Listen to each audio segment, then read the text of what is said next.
Lucas Bennett had never considered failure as an option.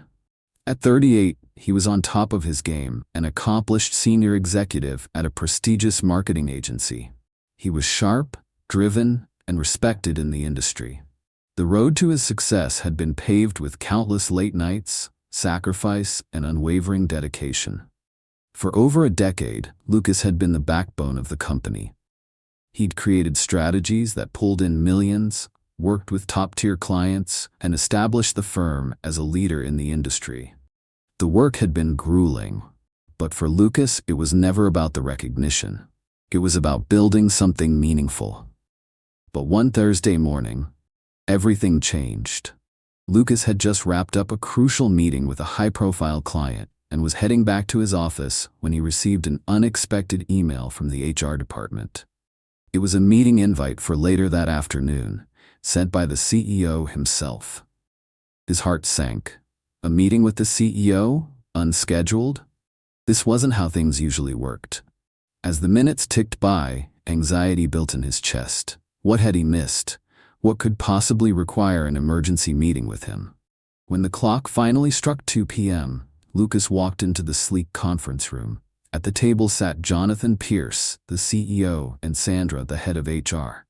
Neither of them looked particularly friendly. Jonathan was flipping through some papers, while Sandra avoided eye contact. "Lucas, please sit," Jonathan said, his voice unusually cold. Lucas sat down, trying to maintain his composure. "Is everything all right, Jonathan?" he asked, his voice steady but laced with concern. Jonathan leaned back in his chair, his hands steepled. "We've been going over the financials, Lucas, and I'm afraid we've come to a decision. I know this is going to be difficult, but we're going to have to let you go. We can't justify your salary anymore, given the current financial situation." Lucas felt as if the world had just dropped out from beneath him. His pulse quickened, and the room seemed to close in around him. "Wait, what do you mean? Let me go? I've been working my ass off for this company for over a decade. I built the clients, the strategies, the reputation. How can you just—" Jonathan raised his hand to stop him. "Lucas, I understand. Your contributions have been invaluable. You've done great things for this company, but we've reached a point where we have to make cuts, and we've decided that your position is no longer necessary. You've been too expensive for the company's budget. It's a tough decision, but it's one that needs to happen for the business to move forward." Lucas was speechless, his mind struggling to process the words. Too expensive? The idea seemed absurd. He had given everything to this company. He had been the one putting in the extra hours, staying late, solving problems no one else could. And this was how they repaid him? "You'll receive a severance package," Sandra chimed in, her voice polite but distant, "and we'll assist you in your transition. We appreciate your hard work, Lucas. This isn't personal."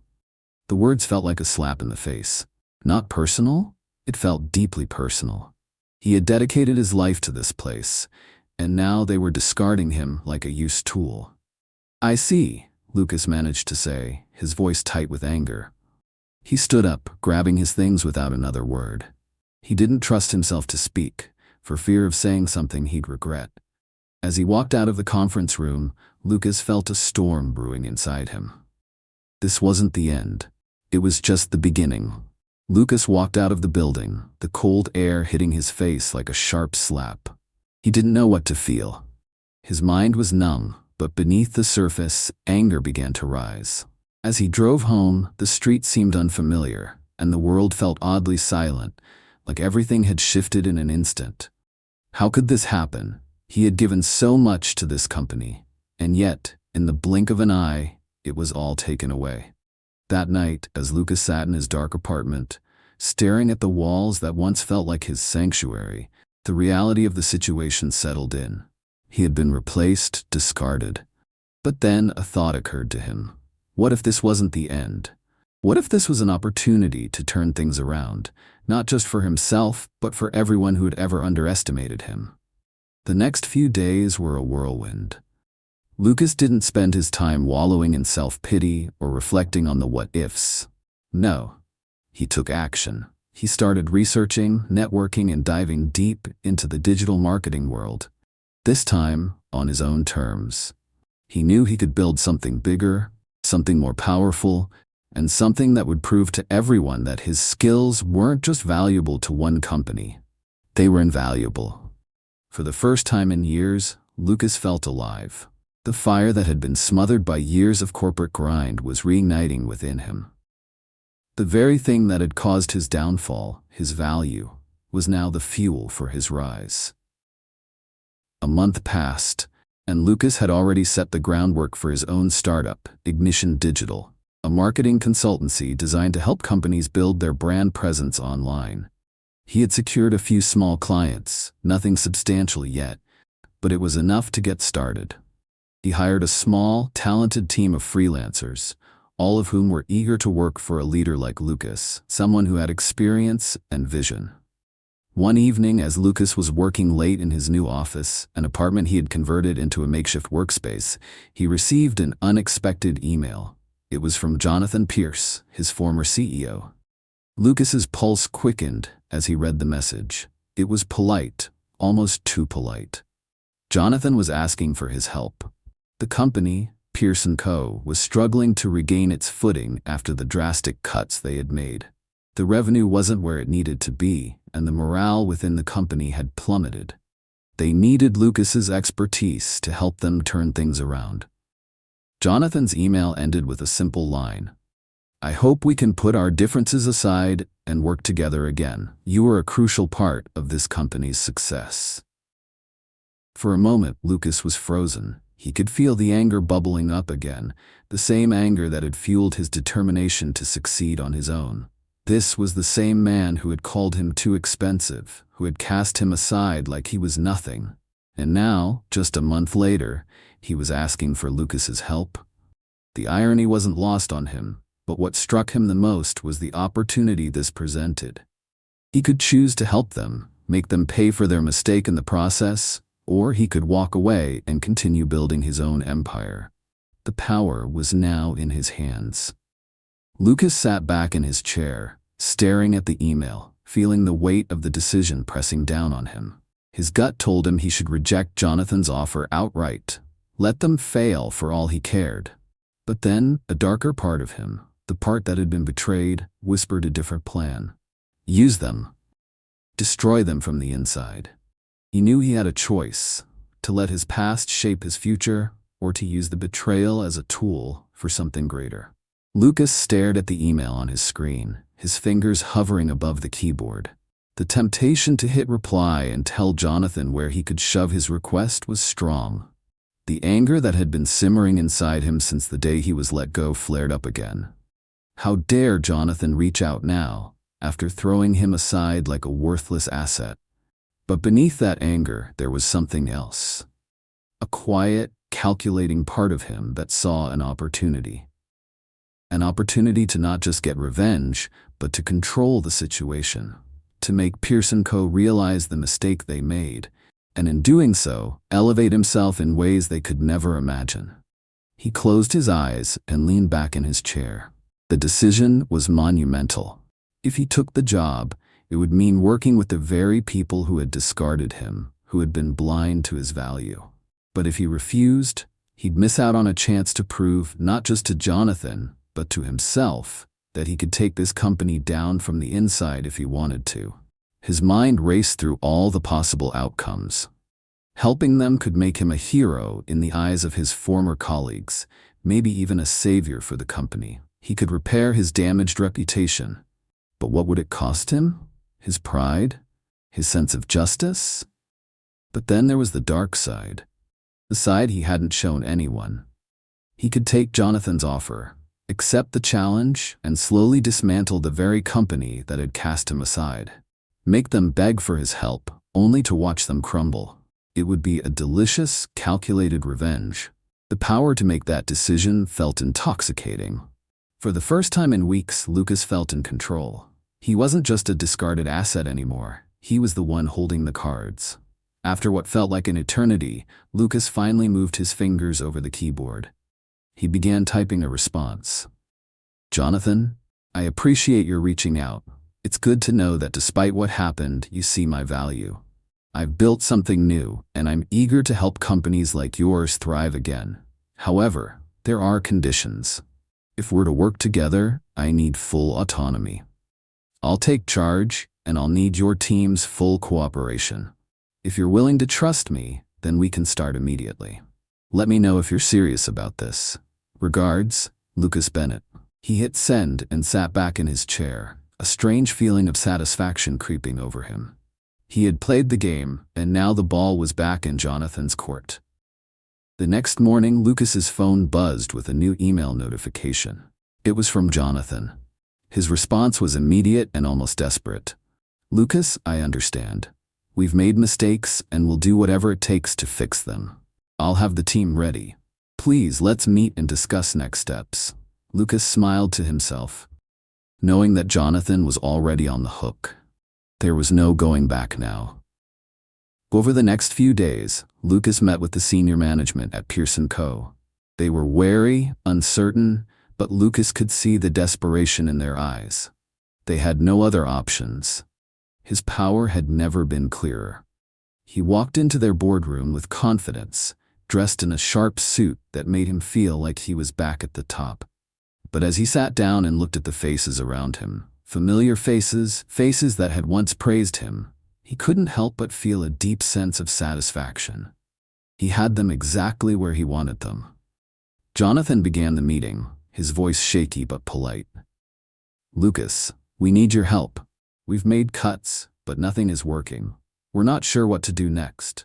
Your strategies were always effective, and we're willing to let you lead the charge." Lucas leaned back in his chair, his fingers tapping rhythmically on the tabletop. He could feel their eyes on him, waiting for him to speak. "I have a plan," he said, his voice calm and measured, "but you need to understand something. If we're doing this, it's on my terms." Jonathan nodded, swallowing hard. "Of course, whatever you need." Lucas had to fight the urge to smirk. They were desperate, and Lucas knew exactly how to play them. Lucas spent the next few weeks buried in work, but his focus wasn't just on rebuilding Pearson Co. It was on dismantling it from within, one calculated move at a time. Every day, he arrived early, stayed late, and listened carefully to the complaints and concerns of the employees. They were all waiting for him to lead them out of the mess that the company was in. But Lucas knew better. He knew exactly what they wanted to hear. But more importantly, he knew how to use their desperation to his advantage. He started small, a new marketing campaign that seemed harmless but could easily be misdirected. A few harmless budget cuts, carefully disguised as strategic shifts that would put the company on a thinner margin. Lucas knew that the company was hemorrhaging money, and he needed to help them drain it just a little more before his final move. The higher-ups were too busy trying to keep their heads above water to notice. Jonathan was practically worshiping the ground Lucas walked on, eager to show the board that he had made the right decision bringing him back. But Lucas wasn't interested in helping them recover. He was interested in creating a situation where they would be begging him for help, and then taking everything they had left. But as the days went on, something unexpected started to happen. Lucas found himself gaining real respect from the employees. They started looking to him not just as a savior, but as a leader. People who had been skeptical of him before now saw his ability to get things done. It wasn't long before he had a few loyal supporters on his side, people who had been in the company for years, but had felt invisible under the old leadership. This was when the real challenge began, balancing his personal revenge with his growing desire to actually succeed. It was easy to get caught up in the power of the moment. It was easy to savor the irony of the situation, watching Jonathan grovel and make promises. But something about the respect he was earning started to feel good, better than he expected. One evening, after a long day of meetings and strategy sessions, Lucas sat alone in his office, his mind racing. The team had started to trust him more, and with that trust came the opportunity to truly make a difference, at least on the surface. Am I actually helping them? He wondered aloud to the empty room. His phone buzzed on the desk. It was a text from his old friend and former colleague, James. "Hey man, how's it going over there? Got a moment to talk?" Lucas paused. James was a smart guy, someone who had been in the industry for years and understood how companies worked. He trusted Lucas' judgment, but he was also a bit skeptical of Lucas' involvement with Pearson Co. after everything that had happened. "Sure, what's up?" A moment later, his phone buzzed again with James' reply. "Just wanted to check in. I know you're doing your thing over there, but don't forget who you're dealing with. Those guys at Pearson Co. are the same ones who tossed you aside. You don't need to prove anything to them. Don't let the power get to your head." Lucas sat back in his chair. He had heard this advice before, and part of him knew that James was right. There was always a fine line between success and vengeance, and Lucas had been walking it carefully. But as much as he wanted to help, as much as he started to care about the team he was building, the bitterness of his past experiences kept creeping in. They had tossed him aside without a second thought. What right did they have to ask for his help now? Did they deserve his loyalty? After a few moments of contemplation, Lucas typed back. "Thanks for the reminder. I'm not losing focus, don't worry. But I'm doing things my way now. I'm in control." James didn't reply right away, but Lucas didn't need the confirmation. He knew what he was doing. And if this was going to be the ultimate revenge, helping them recover, only to destroy them when they least expected it, then so be it. He wasn't just proving his worth to them. He was proving his worth to himself. The next day, Lucas arrived at work with a new sense of purpose. His plan had evolved. He would continue leading the company, getting them back on track, but he would also use his position to create a crisis that only he could resolve. As Lucas sat down in the boardroom with Jonathan and the other executives, he could feel the shift in the air. They were looking at him like a leader, like someone they had always wanted but could never fully appreciate until now. They didn't know what was coming, and they wouldn't until it was too late. Jonathan smiled, the weight of his desperation clear in his eyes. "Lucas, we couldn't have done this without you. We're turning a corner. We're ready for the next phase." Lucas met his gaze, the smallest smirk tugging at his lips. "We're not there yet, Jonathan. We still have work to do. A lot of work. But I'm confident we'll get there. Together." The days turned into weeks, and Lucas found himself caught in a whirlwind of progress and personal conflict. Every move he made at Pearson Co. was calculated. Every step toward rebuilding the company designed with one goal in mind: revenge. But as he saw the company slowly gaining ground, a strange sense of accomplishment began to cloud his judgment. The more success he brought to Pearson Co., the more power he wielded, and with it, the more conflicted he became.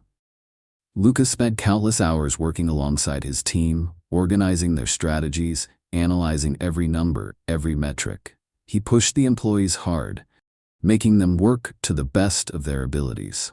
But as time passed, he started seeing the fruits of his labor in a way that wasn't just about revenge anymore.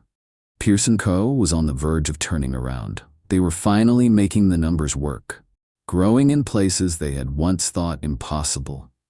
And it felt good. Better than he had expected. One afternoon, as Lucas walked into his office, he saw Jonathan pacing nervously by his desk, his eyes wide with anxiety. His smile had faded into a strained, almost pleading expression. The moment he noticed Lucas, Jonathan practically lunged toward him. "Lucas, Jonathan began, his voice faltering. "I just got off the phone with the board. They want us to double our output this quarter. I need your help with the next phase of the plan." Lucas paused, taking in the sight of Jonathan, the same man who had once dismissed him without a second thought. The same man who had underestimated him and his potential. And now, Jonathan was here, looking to him for salvation. Lucas felt a flicker of satisfaction, but it was fleeting. "You've got a lot riding on this, don't you?" Lucas said calmly, sitting down at his desk. "You came to me when the company was falling apart. Now you want me to help you scale this thing even further." Jonathan nodded, eager. "Exactly. You've helped us get back on track. We couldn't have done it without you." Lucas leaned back in his chair, his fingers steepled together as he considered Jonathan's words. He could feel the weight of the decision pressing on him. He could continue playing the part of the company savior, pushing them toward success while secretly enjoying the power he held. Or he could pull back, watch them rise, and wait until they were at their highest point before striking. The irony of the situation wasn't lost on him. They had thrown him out, had considered him a cost they couldn't afford. Now they were begging for his help, desperate to see their company grow and thrive under his leadership. Lucas had every right to destroy them, but there was a part of him, a deeper part, that he had buried for so long that was starting to feel differently. He had been given this second chance, this moment of control. And as much as he wanted to crush them, the more he thought about it, the more he wondered if he was playing the wrong game. Lucas couldn't shake the nagging feeling that he was starting to like being in this position. Not for the revenge, not for the destruction, but for the leadership, for the power to help others. The way the employees respected him, the way they trusted him, was that something he could just throw away? Jonathan was still waiting for an answer. The desperation in his eyes was evident, but Lucas had already made his decision. "I'll help you, Jonathan," he said after a long pause, his voice firm. "But this time, it's on my terms. You want to double the output? Fine, but I'm taking full control over the next phase. We do it my way, no questions asked." Jonathan's face lit up with relief. "You won't regret it, Lucas. We'll make this work. I know we will." But Lucas didn't answer right away. He turned his gaze out the window, watching the city below. The skyline of the city had always represented something to him, something he could never have. But now, with everything he had built, he realized that the city wasn't just a reflection of his ambitions anymore. It was a symbol of his redemption. Maybe he wasn't just looking for revenge. Maybe, in some strange way, he was looking for something more. That night, Lucas stayed late at the office, going over the new plan. He mapped out every step, every possible contingency. He had been given the chance to lead again, and this time, it wasn't just about taking back what had been taken from him. It was about creating something new, something that was his. But even as he worked, the familiar dark thoughts crept back in. The board had no idea how close they were to losing everything. Lucas had control, and he could either help them thrive or watch it all burn. And the temptation to pull the strings and burn it all down was strong. He could feel it in his gut, the battle between the part of him that wanted to help and the part of him that wanted revenge. He knew that the ultimate test was just around the corner. How far would he let it go? And the question he had to ask himself was, when the time came, would he destroy them? Or would he finally choose something different? Lucas stood by his office window, looking down at the city below. It had been a long road from where he started, humiliated and discarded by the company he had helped build. Now, he stood at the top of it all, with the power to decide not just his future, but the future of the company he once worked for. The offer from Pearson Co. was tempting, but something had shifted in him. He didn't need to destroy them to succeed anymore. Revenge had been the fuel that drove him for so long. But now Lucas could see something clearer. He could create something new, something meaningful, something that wasn't based on anger or revenge. He picked up his phone and typed a message to Jonathan. "Let's do this. No more games. It's time for a real change." As he hit send, Lucas walked to the whiteboard in his office, cleared the old notes, and began to draft a new proposal. One that focused not just on profits, but on the long-term growth of the company, its people, and their well-being. This wasn't about him anymore. It was about the bigger picture. The proposal was sent to the board, and the response came quickly. "It's exactly what we need. Let's make history." The meeting with the board was a turning point. The same people who had dismissed him were now looking to him for leadership. Lucas didn't need to beg for their approval. He knew his worth, and he knew the company needed what he had to offer. By the end of the meeting, the proposal was approved, and the company was on a path to become more than it ever was before. Lucas wasn't just the man who got fired. He was the man who came back to lead, to innovate, and to create something better than ever. As he walked out of the boardroom, Jonathan caught up to him with a grin on his face. "You did it. This company is in good hands." Lucas smiled. "No, we did it." For the first time in years, Lucas felt at peace. He had built something real, not through vengeance, but through vision and leadership. The road ahead was no longer about proving others wrong. It was about making the world right. With that, Lucas had not only reclaimed his career, but built something that would last. His journey was far from over, but he was ready for whatever came next. Until next time, take care, and see you in the next story.